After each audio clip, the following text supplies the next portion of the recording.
L'éclaireur Fnac, le 19 mars 2022, article de Kesso Diallo. L'outil de contrôle parental peut-il vraiment servir à protéger les jeunes face aux dangers d'Internet ? Alors qu'une loi a récemment été promulguée pour encourager l'usage du contrôle parental sur les appareils connectés à Internet, les réseaux sociaux sont nombreux à parier sur ce type d'outil pour protéger les enfants en ligne. Reste à voir si ce dispositif se révélera efficace. Avec les réseaux sociaux et les différents appareils permettant aux individus de se connecter en ligne, les jeunes sont de plus en plus exposés aux dangers d'Internet que sont le cyberharcèlement, la pornographie ou encore les contenus violents. Face à ces risques, un outil est considéré par plusieurs comme un moyen de protéger les enfants. Il s'agit du contrôle parental, qui a souvent été mentionné dans l'actualité ces derniers mois. Début mars, une loi visant à renforcer le contrôle parental sur les moyens d'accès à Internet a été promulguée en France. Meta vient de dévoiler ses différents dispositifs pour Instagram et les autres réseaux sociaux travaillent sur des fonctionnalités similaires. Mais il reste à voir si ces divers types de contrôle peuvent vraiment servir à assurer la sécurité des jeunes sur Internet. Un besoin de protéger les enfants en ligne. L'origine de la loi, récemment votée par l'Assemblée nationale et le Sénat, remonte à novembre 2021. Elle a été proposée par le député La République En Marche Bruno Studer, estimant qu'elle permettrait d'éviter aux enfants de tomber sur des contenus inappropriés tels que des images violentes ou de la pornographie. Cela en encourageant l'usage du contrôle parental sur certains équipements et services vendus en France et permettant d'accéder à Internet. Pour justifier sa proposition, il s'est appuyé sur les résultats d'une consultation et d'un sondage IFOP indiquant que seulement 46% des parents de mineurs âgés de 8 à 17 ans ont installé des solutions pour suivre l'activité de leurs enfants en ligne en 2020. Parmi celles-ci, le contrôle parental était la plus utilisée. Ce niveau d'utilisation est quasiment resté le même un an après. D'après un sondage IFOP par Kaspersky, réalisé en 2021, auprès de parents d'enfants scolarisés à l'école élémentaire et au collège, ils sont 50% à utiliser un logiciel de contrôle parental sur l'ordinateur de leur enfant. Ce chiffre passe à 47% pour le smartphone. Même si ce chiffre semble déjà optimiste, on constate cependant que beaucoup de parents installent ces logiciels de contrôle parental sur les appareils des enfants sans connaître le fonctionnement de l'outil.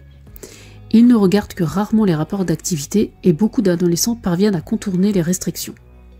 Comme pour tout ce qui touche à la technique, c'est un premier pas d'installer les logiciels, mais ces derniers ne seront efficaces que s'ils sont mis à jour et inspectés, etc. Ont alors expliqué Steph Drapery et Clara Fouché, membres du groupe de sensibilisation du Cercle des femmes de la cybersécurité, le CEF6. L'IFOP indique également que ces chiffres peuvent être en partie liés à une certaine méconnaissance des outils technologiques et de leur utilisation. La législation à propos du contrôle parental est censée résoudre ces problèmes. Encourager l'usage par la loi une solution efficace ? Avec sa loi, le gouvernement entend faciliter l'accès des parents aux outils de contrôle parental en rendant obligatoire la préinstallation de ce genre de dispositif sur les appareils connectés vendus en France. Il doit être aisément accessible et compréhensible afin de permettre aux parents de restreindre ou de contrôler l'accès aux services et contenus susceptibles de nuire à l'épanouissement physique, mental ou moral des mineurs. De plus, il est obligatoire de proposer l'activation de ce dispositif à l'utilisateur lors de la première mise en service de l'équipement. Cette étape, ainsi que l'utilisation et la désinstallation de l'outil, doivent être gratuites. Cependant, la loi n'impose pas de créer un contrôle parental, mais plutôt de s'assurer, pour les fabricants, que les systèmes d'exploitation y étant installés intègrent ce dispositif lors de la mise sur le marché de leurs équipements. Apple et Google, avec leur système d'exploitation, proposent déjà ce genre d'outils sur leurs différents appareils. Pour la firme de Cupertino, il est en effet possible de configurer le contrôle parental avec le partage familial. Ce service permet à un adulte de paramétrer ou de partager divers éléments comme les abonnements ou les achats pour les membres de sa famille. Avec ce service, le responsable familial peut aussi configurer la fonctionnalité temps d'écran pour les enfants du groupe afin de gérer la manière dont ils utilisent leurs appareils en restreignant leur accès à des contenus ou encore en bloquant certains sites web. Google propose également ce genre de restriction ou de blocage avec Family Link qui permet à un parent de gérer l'expérience en ligne de son enfant sur son compte et ses appareils numériques. Ces outils peuvent se révéler efficaces pour éviter aux enfants de tomber sur des contenus inappropriés, mais ils présentent tout de même certaines limites. L'usage n'est pas inclusif et pas assez orienté, expérience simplifiée utilisateur. La surveillance n'est pas assez fine, notamment sur les réseaux sociaux. On voit très bien les recherches effectuées sur Internet et sur YouTube avec, mais on n'a pas la checklist des sites visités par les enfants. Il y a aussi des limites avec certaines applications comme les réseaux sociaux. On voit qu'ils y vont, mais on ne sait pas ce qu'ils y font. Le contrôle parental permet d'avoir un dialogue avec l'enfant sans pour autant être dans le contrôle et l'interdiction. Mais il permet aussi d'y bloquer certains accès et de poser les limites que l'enfant a besoin pour avoir des repères. Explique Laetitia Soyer, responsable du programme de sensibilisation à la sécurité du numérique au sein du CEF6. Le dialogue entre les adolescents et leurs parents est important car il faut aller plus loin que les outils de contrôle parental pour assurer la sécurité des enfants. Au-delà du contrôle parental, il y a toujours une action des parents nécessaire.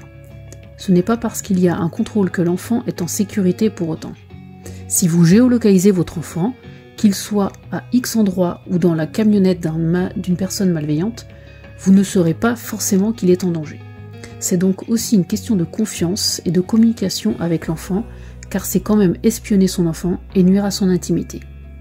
Lui expliquer les choses permet de garder une bonne confiance avec lui donner de la connaissance pour qu'il développe son sens critique et évite les frustrations, déclare la membre du CEF6. Certains réseaux sociaux, à l'image de Snapchat, cherchent justement à proposer un contrôle parental permettant de démarrer le dialogue entre les enfants et leurs parents. L'arrivée du contrôle parental sur les réseaux sociaux. En réponse aux accusations selon lesquelles les réseaux sociaux nuisent à la santé mentale des adolescents, les plateformes ont été nombreuses à annoncer qu'elles travaillaient sur des outils de contrôle parental. Parmi elles, de tels dispositifs viennent d'arriver sur Instagram.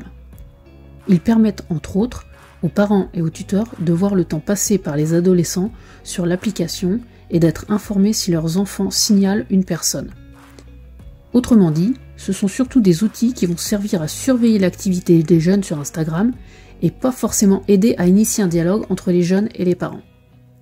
Selon Laetitia Soyer, afin de vraiment limiter ce qui peut être vu sur les réseaux sociaux, il est nécessaire d'améliorer les contrôles parentaux ou les outils embarqués directement sur les téléphones.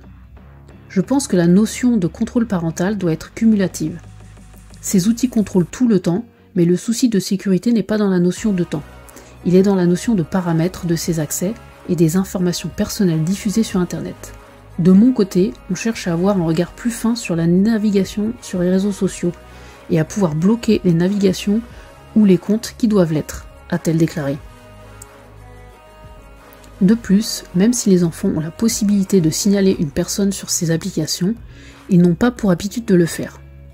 Ils sont contactés par messages privés sur ces plateformes et ce ne sont pas forcément des messages sympathiques. Ce sont parfois des images pornographiques et les enfants n'en parlent pas. Ils n'auront pas le réflexe de le signaler, indique Laetitia Soyer. Ajoutant que les enfants répondent ou restent bloqués à ne pas savoir quoi faire. D'un autre côté, Meta a mis à disposition des parents un centre d'éducation grâce auquel ils peuvent apprendre à utiliser ces nouveaux outils à l'aide de tutoriels. Une bonne chose selon le responsable du programme de sensibilisation à la sécurité du numérique. Sur les réseaux sociaux, il faut expliquer aux parents et aux enfants comment sécuriser son compte, quelles données on laisse afficher et lesquelles il n'est pas prudent d'afficher. Quel que soit l'âge, tout le monde a le même problème en fait. Il faut un accompagnement à l'usage, quoi qu'ils mettent en place. Sinon, ils vont toucher les gens qui sont déjà aguerris aujourd'hui et ils vont leur faciliter un peu la vie, mais ils vont louper l'inclusion numérique.